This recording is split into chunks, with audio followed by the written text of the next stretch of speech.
So, this is on chapter one, the learning theory. Learning is happening all the time and it helps us to adapt to our environment. The learning theory is a field that investigates learning and behavior principles by studying animals learning in the lab. It is also based in philosophical roots, so today we are more likely to compare ourselves to computers. One philosopher, Rene Descartes, stated that human beings are like machines, but only partly so. He distinguished between the human mind and body. He said that the body was an extension of the physical world and that it was a machine governed by physical principles. He also said that the mind was a spiritual or godlike thing that was the source of free will and all voluntary behavior and makes humans more than just machines and separates them from animals. He also said that the mind ruled all of the body, meaning that it could intervene and modify a reflex. A reflex action was supposed to explain the body's activity. So for every action of the body, there is a stimulus that makes it happen. So for example, if a child puts their hand in a fire, obviously the child is going to withdraw their hand. So that would be a reflex. Descartes suggested that the stimulus agitated animal spirits that traveled up nerves, which he also said were just hollow tubes, and made muscles swell. Another philosopher, Thomas Hobbes, argued that even the mind follows physical laws. So all human thought and action was governed by hedonism, which is the pursuit of pleasure and avoidance of pain. So this is what the reinforcement theory is really about. Another philosopher, Maitreyi, saw more familiarity between humans and animals than Descartes did, and he realized that the body affects the mind when he was in a fever. He also wrote a book called Man a Machine. The next topic is associations and the contents of the mind. So, British empiricists were a group of philosophers in Britain who were thinking about the things the mind contained. The most famous empiricists were John Locke and David Hume. The empiricists emphasized that all ideas and knowledge are built up entirely from experience. This is the definition of empiricism.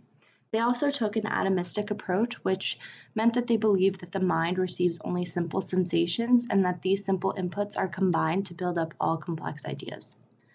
So John Locke, he came up with the principle tabula rasa, which stands for blank slate, and he said that the mind is a blank slate at birth. And the atomistic approach example was that when you see an apple, you see a collection of sensations. So you see that the apple is red, round, and shiny. You don't just see an apple. You see all of these collections of sensations that make you believe that it's an apple.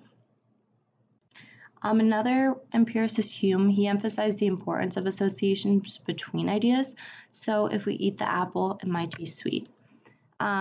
Impressions became further associated with visual properties as well, and complicated ideas and trains of thoughts are constructed from simple sense impressions and associations between them. He also argued that the contiguity between ideas is important, so two ideas will be associated if they occur closely together in time. Then there were the associationists, and they were later empiricists and wrote the laws of associations. They argued that impressions will become associated if they are similar, lively, dwelt upon for long periods of time, or occurred together recently. Rationalism is the idea that it's just an alternative to empiricism. This is also associated with Immanuel Kant, who is a German philosopher with different perspectives on the content and activity of the mind. He agreed with empiricists that a lot of knowledge comes from experience, but not all of it. He believed that some things do exist in the mind before experience. This would be known as a prioris, which states that the mind has an inherent set of assumptions that help mold and organize one's experiences. So, for example, the mind comes into the world to be prepared and is structured. And the last topic is biological roots. So Shekhnov was a Russian physiologist who studied reflexes. He also wrote a book called Reflexes of the Brain. He argued that mental processes could be analyzed in terms of physiological mechanisms. He also believed that thoughts were reflexive responses to stimuli. And inhibition is just a reflex phenomenon that states a reflex could be bottled up and inhibited, waiting to be triggered by a stimulus.